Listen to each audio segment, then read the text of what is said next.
Wissa's injured. Jacob Ramsey's injured. We may as well just not even turn up against Wolves. Yes, Geordies, welcome back to another episode. The first thing I want to say is always, I hope everyone's well. Second thing I want to say, I'm going to keep this episode nice, short, snappy and sweet for you guys. I've already posted a video. I don't want to post too many because you might get sick of the mango. Actually, how can you get too much of the mango? Let's be perfectly honest. But I think there was a lesson learned. I don't think I should do my match previews before Eddie Howe does his press conferences. The reason being is because he's dropped, according to some people, a bombshell. So in this episode, I've got some positive news for you. I've got some negative news for you. But then I'm going to tell you why it's also a positive. So as you all probably know, Eddie Howe has just finished his press conference and he has been speaking about our CEO. Now, I'm not going to elaborate on this, but I do want to say that I think this summer has made Eddie Howe realize the importance of having support at board level. I think it's made him think, I don't want to be on that phone 24/7, because I've got no doubt throughout that summer when he was trying to get transfers over the line, he was on that phone 24/7. So I think more than anybody, Eddie Howe is probably excited to see a new CEO. Now, I've literally just posted a video about our new CEO and what he's had to say and what my thoughts are. So if you want to go and check it out, I will link it at the end. But he also gave us some good news, which I said in my match preview anyways. Joelinton is back. He's fit, he's raring, he's ready to go. And that is a big positive because even Eddie Howe says it himself. He's such an important player. I've said this time after time. Every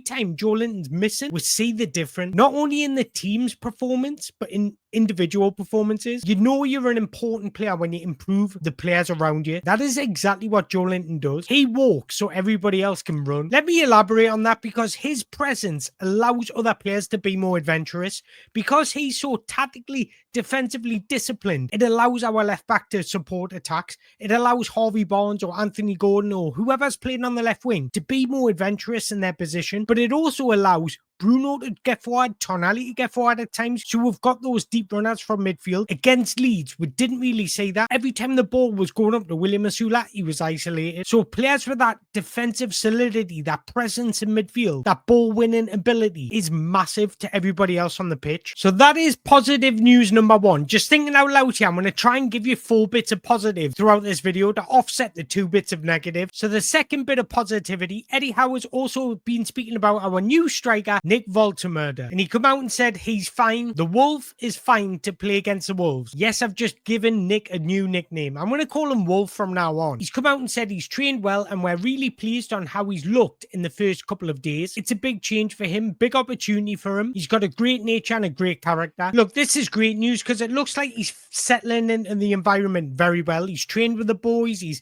had a couple of days training. He came in match fit as well because he had a pre-season with Stuttgart. He played some friendlies with them. He's been away in international duty, so he's absolutely match fit. So he'll be raring to go. I've got no doubt about that. And when you join a new club, you just want to make that first appearance. You just want to try and get into your stride as quickly as possible. Now he might actually have the opportunity to do that. But with Eddie Howe, I think he's a bit more cautious about situations. Will he throw him straight into the Wolves? You get that pun? Terrible, wasn't it? I'm sorry. So that is positive news number 2, that Nick the Wolf is ready to go. He did drop some bombshells. We all know the injury record of Jacob Ramsey before he arrived at St. James's Park. We've seen him limp off against Leeds because I think it was Sean Longstaff that stood on his ankle. Well, he's going to be missing for a month. Eddie Howe said it himself. Unfortunately, I think he'll be missing until the international break. Now, as a footballer, when you're joining a new club, this is the last thing you want. You don't want a setback because it means you're training away from the team. So you're spending less time with your new teammates. But it also takes you longer to get into your rhythm. I feel for the boy. Thing is, we knew about his injury record and I was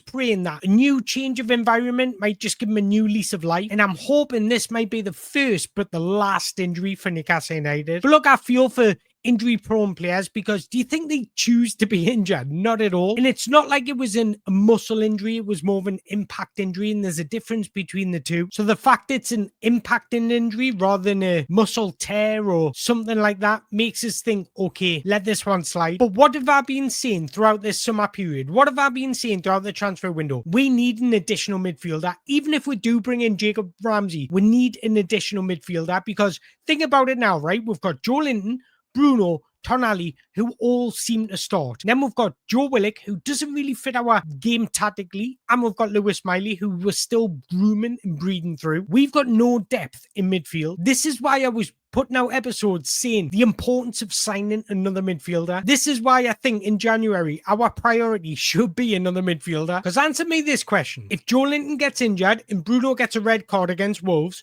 what we're going to do then? I know it's very unlikely, but what are we going to do in that situation? So these are the things you've got to think about when you get European football. I thought the lesson had been learned from our last European campaign. During our last European campaign, we went 12 games consecutively with the same starting 11. No wonder we resulted in burnout. And one thing I will say, I think this is why it's important to have different profiles in your squad. Look at Nick Woltemade compared to Johan Wissa. They're different profiles. So if we do have a lack of midfield options, we can revert to a 4-2-3-1 in different games. So here are the games that Jacob Ramsey will miss. So he's going to miss Wolves at home, obviously. Barcelona at home, which is a massive game, and he'll be disappointed about that. Bournemouth away, then you'll miss a cup game against Bradford. Arsenal at home, St. Union Gilwar away, and then Nottingham Forest at home. So he's going to miss 2 Champions League games, which is incredibly sad for him. So look, there is negativity news number 1. Now we're going to move on to negativity news number 2. And this one's a surprising one because Johan Wissa had one of the squeakiest clean injury records while he was at Brentford. I'm sure his time at Brentford over 4 years, he only missed like 3 Premier League games through injury. But unfortunately, while away on international duty, he's injured his knee. Now, the funny thing about this one is, apparently he had a scan while he was on international duty and everything came back clear. But when he's come back to Newcastle, they've done another scan and apparently he's injured. So the very first thing I want to say on this, I'm seeing a lot of comments on social media saying, oh, it's the end, we're going to get beat off Wolves. Hold on a minute. Our team is more than good enough to beat Wolverhampton at home. Now, I understand we didn't look like scoring against Leeds, but if you look over the Aston Villa game, we'll create a few opportunities and we'll manage to score a brace against Liverpool. And the second thing I want to say on it, Johan Wissa's not even kicked a ball for us yet. You can't miss what you don't know you have. We've never seen Johan Wissa in a black and white shirt, so how can we miss him already? Now, I don't want to look at this as a negative because I think once you do that, you go down a little rabbit hole. Let's spin this into a positive. What do I always say to you guys? When one door closes, another door opens. Time to take your opportunity, Nick Woltemade. Let me ask myself this. Would Eddie Howe prefer not to start Nick in this game? Probably. But is this an opportunity for Nick to come on the pitch and say, do you know what? This is my time.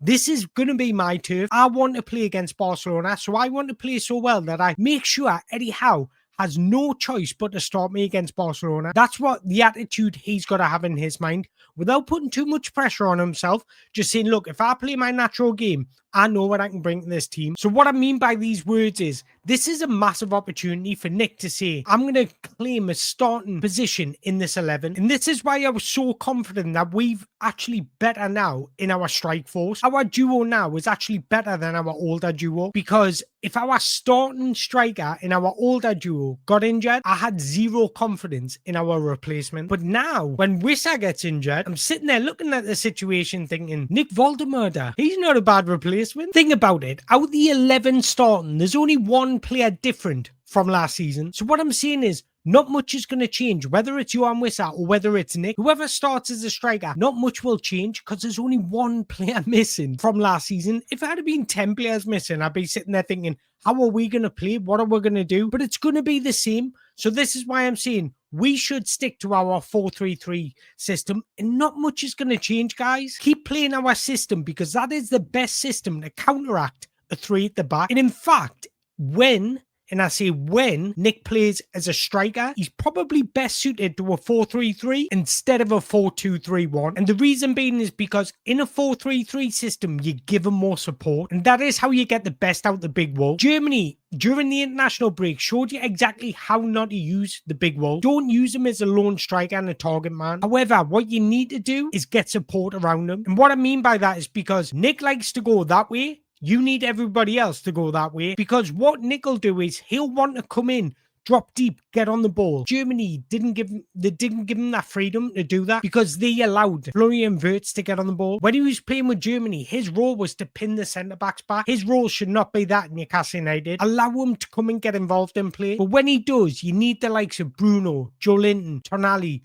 running in behind him. You need the likes of Alanga, Bonds coming inside, using the space, exploiting the space, but also just keep to your tactics. Have Tino, have Lewis Hall overlapping, creating overloads in wide areas, because the space behind a back three is in the wider areas. So what I'm trying to say, guys, is the tactics and the formation should not change. We're only changing one personnel. It's not the end of the world. We spend big dollar money on him for a reason, and that reason is so he can play football games for us. Now it's a win-win for him, because even if he doesn't play well, right, our fans won't get on his back. We're not that nature. We're not entitled like fans in London. They're the ones that get on players' backs on the debuts. We're a little bit more mature and considered. I think we'll realize that in truth, he's only had a couple of training sessions. He probably wasn't expecting to play this game, so it's a win-win for him.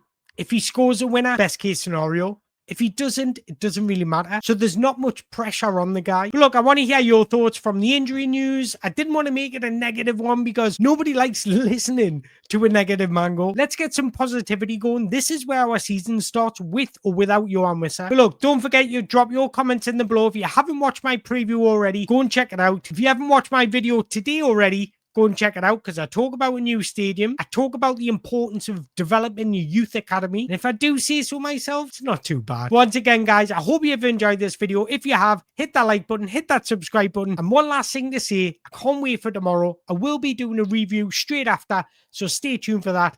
Away the lads.